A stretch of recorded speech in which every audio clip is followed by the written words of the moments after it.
এই ভিডিওতে আলোচনা করা হবে পেইন্টিং এর এরিয়া বের করা, যে 1 লিটার রং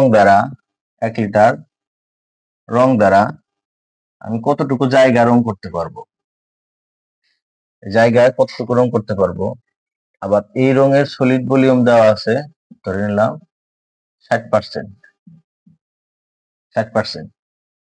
তাহলে এই রং দ্বারা আমি কতটুকু এরিয়া রং করতে পারবো। এখন এটা ডিএফটি কত হবে, কারণ ডিএফটি হলো থিকনেস। আমি থিকনেস যদি বাড়াই তাহলে জায়গা কম হবে, থিকনেস যদি কমাই জায়গা বেশি হবে। তাহলে থিকনেসটা আমার উল্লেখ থাকা লাগবে। থিকনেস ধরলাম 100 মাইক্রন, ডিএফটি 100 মাইক্রন যদি হয়, এই রংটা দ্বারা আমি কতটুকু জায়গা রং করতে পারবো এটা বের করতে হবে। এটা হলো রঙের এরিয়া বের করা। এরিয়া বের করার সূত্রটা হলো এটা বলা হয় কভারেজ অথবা এরিয়া বের করা। সূত্র এটা দেওয়া আছে। এরিয়া বের করতে গেলে আমার লাগবে হলো সলিড ভলিউম দেওয়া আছে 60%, তো 60, ডিএফটি দেওয়া আছে 100 গুণ 10, তাহলে এটা বের হবে হলো 60, এখানে 100 কাটা, এখানে 100 কাটা, তাহলে 6 মিটার স্কোয়ার পার লিটার। এটা আসবে হলো মিটার স্কোয়ারে। এটা একদম সহজ, কিন্তু এর বেসিকটা বুঝতে গেলে যে কিভাবে আসলো। আর একটা বিষয় আছে, যে এই রংটা তো আমি 100% এখানে পাবো না, আমার রংটার ওয়েস্টেজ হবে। যেরকম আমি অ্যাপ্লাই করতে চাই, আমি যদি রোলারে অ্যাপ্লাই করি 10 থেকে 15% ওয়েস্টেজ হবে। আমি যদি স্প্রে করি তাহলে 30 থেকে 40% ওয়েস্টেজ হবে। আমি যদি পেইন্ট ব্রাশ দ্বারা করি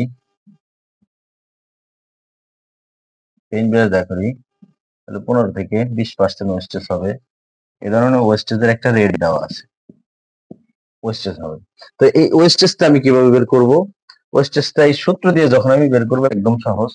তখন যে 6 লিটার পার মিটার স্কয়ার করা যাবে, তখন আমার যদি স্প্রে করি তাহলে হয়তো 30% ধরলাম। আমি প্রথমে দেখে নিব যে আমার কতটুকু ওয়েস্টেজ হচ্ছে। 30% যদি হয় তাহলে 6 এর 30%, 6 প্লাস 6 ইন্টু 30/100, এটা হলো পার্সেন্ট। এটা কি হবে? মাইনাস হবে, কারণ এত জায়গা, এই জায়গাটা কম রং হবে, তাহলে এত মাইনাস হবে, এটারে মাইনাস করে দিতে হবে। 30% করলে আসবে হলো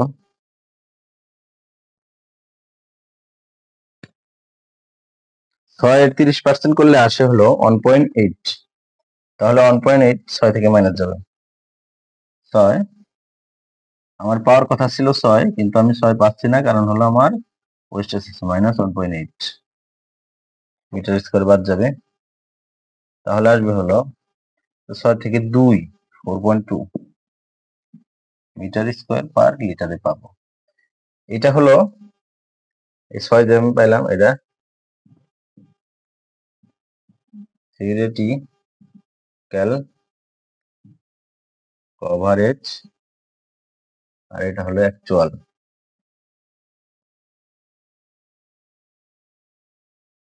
ACTU অ্যাকচুয়াল কভারেজ, বা এটা প্র্যাকটিক্যাল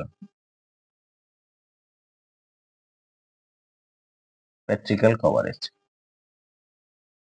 কারণ এটা হলো আমি প্র্যাকটিক্যালে পাবো আমার ওয়েস্টেজ সহকারে।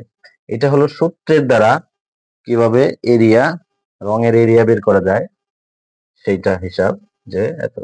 তাহলে আমার জায়গা যদি থাকে, ধরলাম আমার 150 মিটার স্কয়ার জায়গা আছে, 150 মিটার স্কয়ার জায়গা আছে, তাহলে আমার কতটুকু রং লাগবে? 4.2 মিটার স্কয়ার করতে যদি 1 লিটার লাগে, তাহলে এই 4.2 দ্বারা এটারে ভাগ করলে, 4.2 দ্বারা যদি ভাগ করি 150 ভাগ 4.2, তাহলে 35 লিটার রং লাগতেছে। এটা হিসাব একদম সহজ, কিন্তু এই জিনিসটা প্র্যাকটিক্যালি বুঝতে গেলে পরবর্তী ভিডিওতে দেওয়া থাকবে যে বিষয়টা আসলে কিভাবে আসলো।